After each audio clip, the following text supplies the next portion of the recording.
2024년 7월 13일 토요일 말씀 묵상 함께 시작합니다. 오늘은 예레미야 32장 1절에서 15절까지에 있는 말씀입니다. 저희는 세번역 버전으로 함께 말씀을 묵상하고 있습니다. 1절 말씀입니다. 유다왕 시드기야 제10년에 주님께서 예레미야에게 말씀하셨다. 그 해는 느부갓네살 제18년이었다. 그때의 예루살렘은 바벨로니아 왕의 군대에게 포위되어 있었고 예언자 예레미야는 유다 왕궁의 근위대 뜰 안에 갇혀 있었다. 유다 왕 시드기야는 예레미야를 그곳에 가두면서 그에게 이렇게 책망하였다. 그대가 어찌하여 이런 예언을 하였소? 주님께서 이렇게 말씀하신다. 보아라, 내가 이 도성을 바벨로니아 왕의 손에 넘겨주어서 그가 이 도성을 정념하게 하겠다. 유다왕 시드기야도 바벨로니아 군대의 손에서 벗어나지 못하고 꼼짝없이 바벨로니아 왕의 손에 넘겨져서 그 앞에 끌려 나가 그가 보는 앞에서 직접 항복할 것이다. 그러면 그가 시드기야를 바벨로니아로 끌고 갈 것이며 시드기야는 내가 그를 찾아올 때까지 그곳에 머물러 있을 것이다. 너희는 바벨로니아 군대와 싸워도 절대 이기지 못할 것이다. 주님께서 하시는 말씀이다. 이렇게 예언하였다면서요. 주님께서 나에게 말씀하셨다. 너희의 숙부 살룸의 아들 하나멜이 너에게 와서 아나돗에 있는 그의 밭을 너더러 사라고 하면서 그 밭을 유산으로 살 우선권이 너에게 있기 때문에 내가 그것을 사야 한다고 말할 것이다. 과연 주님의 말씀대로 숙부의 아들 하나멜이 근위대 뜰 안으로 나를 찾아와서 내게 부탁하였다. 베냐민 지방의 아나돗에 있는 그 밭을 나더러 사라고 하였다. 그 밭을 소유할 권리도 나에게 있고 그 밭을 유산으로 사들일 권리도 나에게 있으니 그 밭을 사서 내 밭으로 삼으라고 하였다. 그때에 나는 이것이 바로 주님의 명령임을 깨달았다. 나는 숙부의 아들 하나멜에게서 아나돗에 있는 그 밭을 사고 그 값으로 그에게 은 17세겔을 달아 주었다. 그때 나는 매매계약서에 서명을 하고 그것을 봉인하고 증인들을 세우고 은을 저울에 달아 주었다. 그리고 나는 법과 규례에 따라서 봉인된 매매계약서를 봉인되지 않은 계약서와 함께 받았다.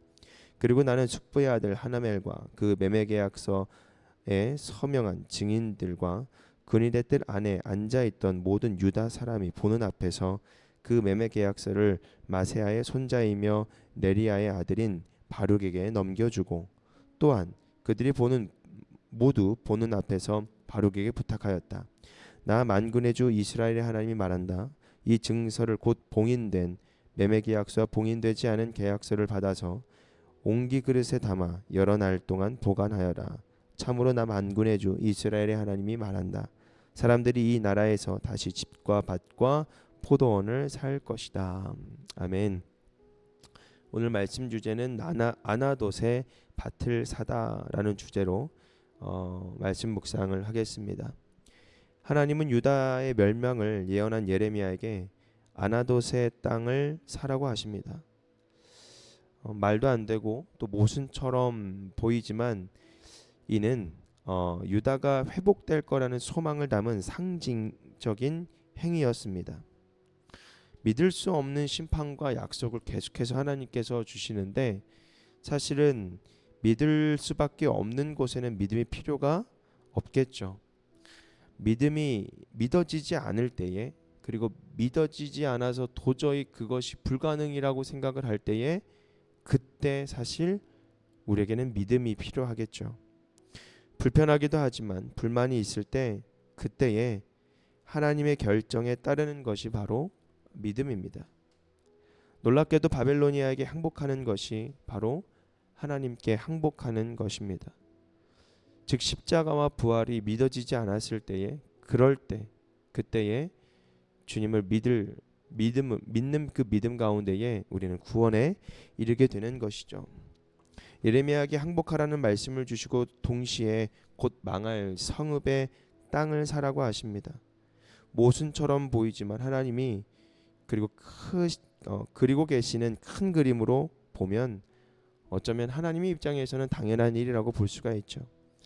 누군가에게는 유다의 패망이 절망처럼 보이겠지만 하나님의 시선으로 보면 회복을 위한 과정일 뿐입니다. 우리가 살아가는 데 있어서 얼마나 많은 말도 안 되는 일들이 있습니까? 그럴 때마다 우리가 어떻게 나아가죠? 하나님을 붙잡거나 하나님 말씀을 의지하거나 하나님께 부르짖거나 말도 안 되는 일들이 내 앞에 펼쳐졌을 때 그때 우리가 하나님 앞에 기도하는 것입니다. 당연한 일에 있어서 우리는 너무나도 쉽게 생각하고 그것을 넘어가려고 하는 것이 우리는 익숙해져 있습니다. 그래서 믿어지는 상황을 더 원하고 믿을 수밖에 없는 상황을 더 의지하게 됩니다. 그러나 우리가 세상 가운데 살아갈 때 보면 믿어지지 않는 순간들 속에서 믿는 그 믿음이 하나님께서 원하시는 믿음이 될 수 있다라는 것이죠. 하나님의 계획은, 하나님의 큰 그림은 인간이 도저히 이해할 수 없는 것들이 너무나도 많습니다. 그리고 믿을 수 없는 상황입니다. 그러나 주님은 우리에게 영으로, 성령으로 믿을 수 있도록 우리에게 감동과 은혜를 허락해 주십니다. 그럴 때에 우리가 그 믿음 가운데에 담대함으로 나아가는 것이죠. 하나님께서 숙부의 아들 하나멜이 근위대 뜰 안으로 예레미야를 찾아오게끔 하십니다. 그리고 부탁도 하시죠. 부탁하게 하죠. 그래서 아나돗에 있는 그의 밭을 예레미야에게 사게 합니다. 그런 모든 과정이 인간이 보기에는 말도 안 되는 것이지만 하나님이 보기에는, 그리고 하나님의 계획 안에는 그 길이 맞는 길이고 그 순종이 맞는 순종입니다. 말도 안 되는 그 순종 가운데 우리가 믿어 나아갈 때에, 그리고 순종해 나아갈 때에 하나님은 역사하시죠. 오늘 아나돗의 밭을 사라는 이유는 여러분 맨 마지막 절에 15절에는 말씀에 나오죠. 참으로 나 만군의 주 이스라엘의 하나님이 말한다. 사람들이 이 나라에서 다시 집과 밭과 포도원을 살 것이다. 즉 유다가 회복될 것이라는 소망이 담겨 있는 메시지입니다. 놀랍게도 정말 바벨론에게 항복하는 것이 하나님께 항복하는 것이 되었습니다. 심판을 수용하는 데에서 구원은 시작이 됩니다. 그리고 죽음의 현실을 수용하는 데에서는 부활이 오게 됩니다. 여러분, 십자가는 수용할 수 없었고 부활은 더 이상 믿을 수 없었습니다. 하지만 믿기지 않았던 그 시간에 하나님의 의지를 따르는 그 믿음이 우리는 구원이라는 선물을 받게 되는 것입니다. 오늘 하루도 또 주일을 준비하는 가운데서도 우리가 정말 주님 앞에 감사함으로 또 믿음 가운데에 살아가는 저와 여러분이 되기를 주님의 이름으로 축복합니다. 오늘 말씀 묵상 마치겠습니다.